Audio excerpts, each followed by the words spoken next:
السلام علیکم۔ اپنے جسم کے وقار کے لیے اپنا سر اونچا رکھیں اور اپنی ذات کے وقار کے لیے اپنی نظر اور لہجہ ہمیشہ نیچے رکھیں۔ غم کی بڑی کارروائی یہ ہے کہ غم تمہیں بہت ہی نرم کر دیتا ہے۔ اگر غم نہ ہو تو انسان پتھر ہی رہتا ہے۔ زندگی کا اپنا بھی یہی رنگ ہے۔ دکھ والی رات سویا نہیں جاتا اور خوشی والی رات سونے نہیں دیتی۔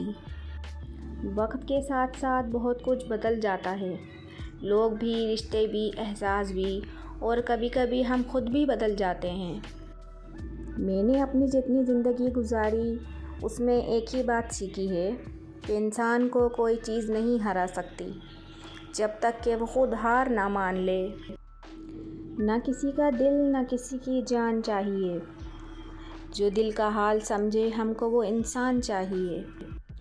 جب دل میں میل، طبیعت میں ضد اور لفظوں میں مقابلہ آ جائے تو یہ تینوں جیت جاتے ہیں۔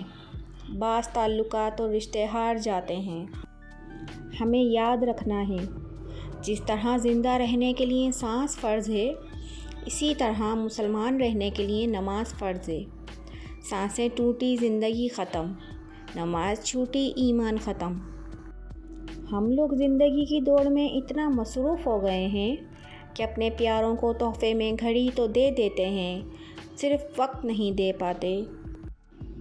ہماری زندگیاں برف کی طرح پگھلتی جا رہی ہیں اور ہم نفسانی خواہشات کو پورا کرنے میں لگے ہوئے ہیں۔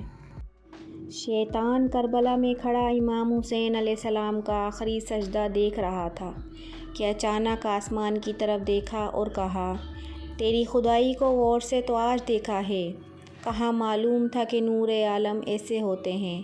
اے خدا، سجدے سے انکار کبھی نہ کرتا میں، گر مجھے پتہ ہوتا کہ انسان ایسے ہوتے ہیں۔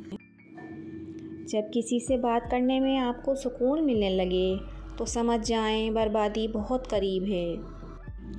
رب کے عشق میں ایک مقام وہ بھی آتا ہے کہ دعا تو دور کی بات ہے، انسان صرف سوچتا ہے اور رب نواز دیتا ہے۔